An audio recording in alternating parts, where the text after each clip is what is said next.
안녕하세요. 즐거운 순간 박대성입니다. 오늘은 해저 추가 조사의 하반기 있죠. 벌써 반을 넘겼네요. 세 번째를 하도록 하겠습니다. 다음 트림입니다. 트림이 뭐냐 하면은 선수와 선미 깊이의 차이를 트림이라고 하는데요. 보통은 선미를 조금 더 깊게 해요. 그게 조정성이 뛰어나기 때문에 그래요. 그런데 안정성을 뛰어나게 하려면 오히려 반대로 선수를 깊게 합니다. 제가 향해했던 보급선 같은 경우는 조종성은 뛰어나요. 왜냐하면은 보통 배처럼 프로펠러를 돌리는 게 아니고 트러스터를 회전시킬 수가 있거든요. 그러니까 프로펠러는 고정이 돼 있고 뒤쪽으로. 그런데 트러스터 같은 경우는 그 자체를 그 호스를 돌리듯이 360도를 돌릴 수가 있어요. 그래서 조종성은 뛰어난 편이기 때문에 안정성에 위주를 둬서 선수 쪽으로 트림을 줍니다. 일반적인 화물선이 선미 10cm 트림, 그러니까 선미가 10cm 더 깊은 거죠. 예를 들어서 선수가 깊이가 3.1m다. 그러면 선미는 3.2m 이런 형태로 하는 게 선미 10cm 트림입니다.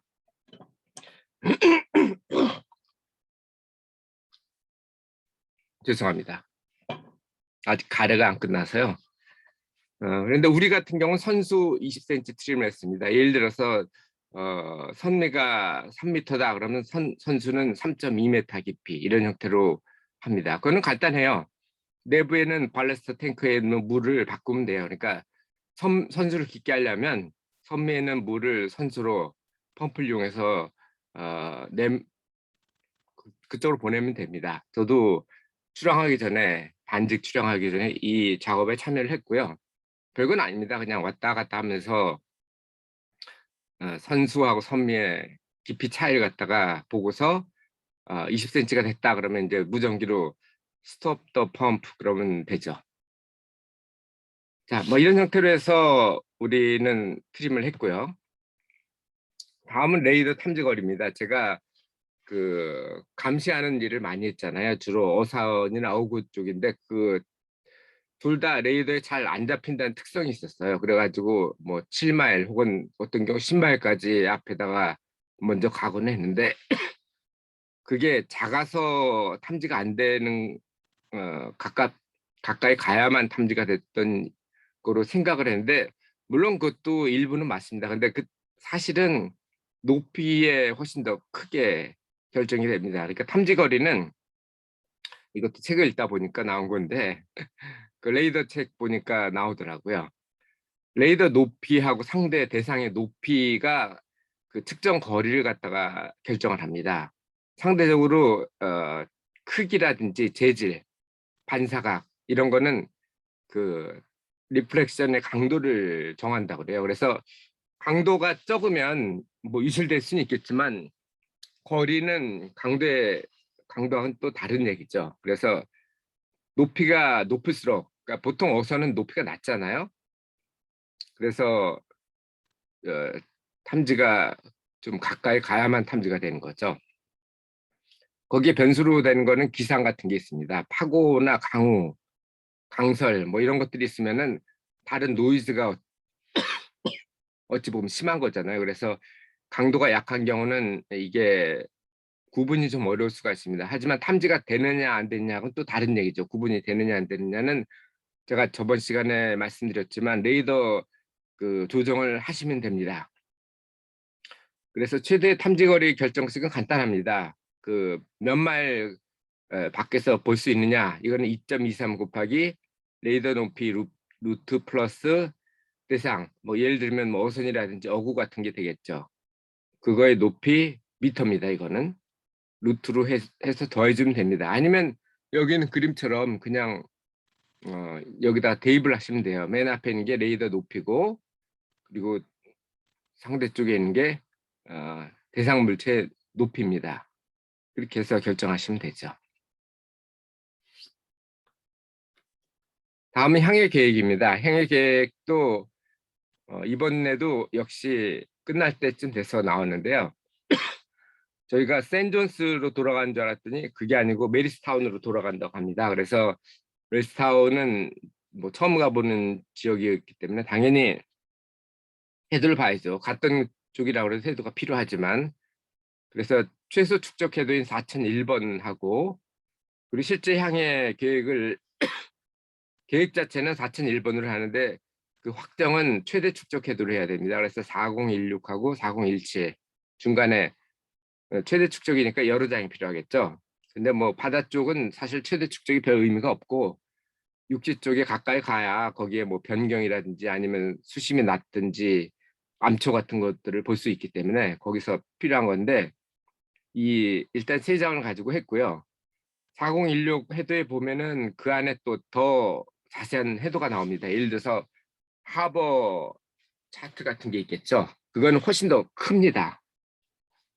그거를 구해가지고 결국 네 장 가지고 했고요. 그리고 갈 때 이제 원 이스트에서 먼저 보고를 했듯이 여기도 똑같거든요. 여기는 센전 트래픽이 아니고 프렌치아 트래픽인데, 그거는 라디오 에이드에서 정보를 뽑았습니다. 여기 나온 게 이게 프렌치아 베이거든요. 여기는 이렇게 찾다 보니까 제가 향해를 한 건 아니지만 배를 타고 한번 들어간 적이 있습니다. 제가 처음 캐나다 향해대에 왔을 때 자가용을 몰고 갔거든요. 그때만 해도 차가 있었는데 우리 집이 있는 프레릭톤에서 세인정까지 한 육상거리로 한 800km 정도 됐고 100길로 하룻밤을 타고 갔는데, 그중에 여기 요 근처 여기가 알젠시아가 있거든요. 플랜시아 쪽에서 이쪽은 알젠시아고 이쪽이 메리스타운인 쪽입니다. 알젠시아로 제가 이렇게 들어갔던 것 같아요. 여기서 센종까지는 한 150km 정도 됩니다. 어쨌든 그때는 향해 열다가 아니었기 때문에, 여기 보니까 여기가 원 이스트고요. 여기가 원 웨스트, 여기가 원 사우스, 여기가 투 사우스, 이런 형태로 이렇게 쭉 들어가게 되는데, 우리는 그 메리스타운이 여기 있기 때문에 이쪽으로 들어갈 필요는 없고 원 이스트하고 욜루는 안 가니까요. 하지만 여기 코린 포인트가 또 있습니다. 투 알파하고 투 베타가 있는데 이렇게 세 군데만 해주면 됩니다. 채널은 샌드온 같은 경우 11번 채널을 썼는데 여기는 14번 채널을 쓴다고 돼 있네요. 그리고 국제인명안전조약에 대해서 공부를 좀 했습니다. 그 배경부터 했는데, 이게 생긴 이유는 여러분이 잘 아시는 타이타닉 침몰 때문에 그래요. 그때 언싱커블이라는 별명으로 불리기도 했지만 사실 침몰했죠. 그것도 처녀향에. 그 이유는 격벽을 만들어서 뭐 파괴가 되더라도 부딪혀도 침몰 안 한다 그러는데, 사실은 격복이 여러 개가 동시에 찢어지면서, 왜냐면 그때 부딪힌 게, 영화 보신 분은 대충 아시겠지만 그 빙산이 완전히 그냥 정면 충돌한 게 아니고 측면으로 찍고 지나갔거든요. 그래서 세계 구획이 찢기면서 결국은 싱크가 됐습니다. 그래서 그 솔라셋은 어떻게 했냐면, 수밀격언하고 보건성은 어떻게 했냐면, 그 선체 길이의 30m 까지는 찢어져도 빠지지 않도록 그렇게 설계가 됐습니다. 그러니까 3개 정도는 뭐 대도 빠지지 않는 거죠. 그리고 이 선수 격벽을 둬서요. 어떤 배랑 안 부딪히는 게 제일 좋지만, 혹시 부딪히게 되면은 측면으로 이렇게 아까 그 빙산하고 하는 것처럼 그렇게 하는 것보다는 정면 충돌하는 게 오히려 낫습니다. 충돌할 때 그 충격은 더 심하겠지만 선수 격법 가지고 처리가 되거든요. 그러면 이 30% 이내만 파괴가 되기 때문에 침몰하진 않습니다. 물론 선수 쪽에 나가기 때문에 문제는 있겠지만 그건 이제 나중에 수리를 하면 되는 거고요. 그 선원이나 아니면 승객들이 바다로 탈출하면은 뭐 빠져 죽지는 않겠지만 얼어 죽는다고 제가 저번에 말씀드렸잖아요. 그런 리스크를 줄일 수 있다는 점이 있습니다. 어쨌든 이 타이타닉 침몰 때문에 이런 국제 컨벤션은 뭐한 10년은 기본적으로 들거든요. 근데 하도 심각했기 때문에 거의 1년 만에 제한이 됐습니다. 그런데 안 됐던 이유는 1차 대전이 발생했기 때문에, 전쟁 났는데 뭐 전쟁통에 사람이 엄청 죽는데 이런 게 사실 중요해지지가 않죠. 그래서 14년 후에 비준이 됐습니다. 그리고 여러 번 개정이 됐는데 지금 쓰고 있는 거는 1974년 컨벤션의 88년 프로토콜을 기준으로 하고 있습니다. 프로토콜하고 컨벤션의 차이는, 컨벤션은 이제 전면 개정이라고 보시면 되고요. 프로토콜은 컨벤션을 하면 보통 바로 합의를 하더라도 바로 하는 게 아니고 실행은 뭐 약간의 유예기간을 두거든요. 보통 한 10년 정도를 둡니다. 근데 실행하기 전에 다시 바꾸는 경우는 그거는 프로토콜이라고 불러요. 그래서 실행도 다 똑같은 게 아니거든요. 예를 들면 뭐 1000톤 이상은 언제부터 하고 500톤 이상은 언제부터 하고 이런 식으로 해서 좀 차이를 둡니다. 그러니까 작은 베이스로 좀 기간을 더 주는 거죠. 돈이 없을 테니까. 그래서 현재 쓰고 있는 거는 74 컨벤션의 88 프로토콜을 활용하고 있습니다. 이게 또 바뀌면 예를 들어서 2020년도에 다시 바뀐다면 2020 컨벤션 이런 식으로 나오겠죠. 프로토콜은 뭐 있을 수도 있고 없을 수도 있고.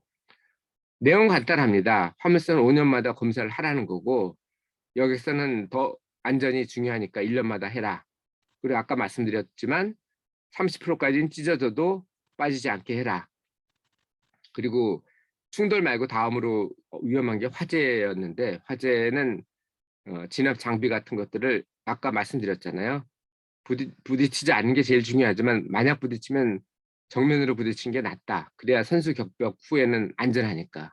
그래서 화재 진압 장비도 선수 격벽 편에 저장하게 돼 있고, 구명 장비나 무선 장비도 있는데 구명 장비는 승선 인원의 2배를 하게 돼 있어요. 그리고 양쪽에도 나눠서 하게 돼 있죠. 그래서 우리 같은 경우는 9명이었는데 24명용 보트를 좌현과 우현에 2개. 그러니까 결국은 한 4배 정도로 했는데, 그 이유는 침몰하는 경우는 한쪽은 못 쓰는 경우가 많거든요. 그러면 한쪽만으로도 다 탈 수 있도록 하는 게 그 포인트였습니다.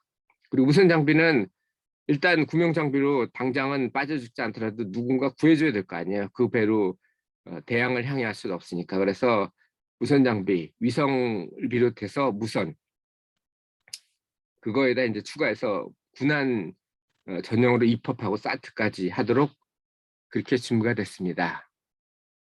자, 어떠신가요? 재밌죠? 저도 재밌었습니다. 그리고 이렇게 정리를 하니까 나중에 또 저도 기억력이 안 좋아지는데 참고할 수 있어서 좋고요. 내일 마지막 편을 하면서 마무리를 하도록 하겠습니다. 오늘도 즐거운 순간 박대선이었고요. 내일 뵙도록 하겠습니다. 감사합니다.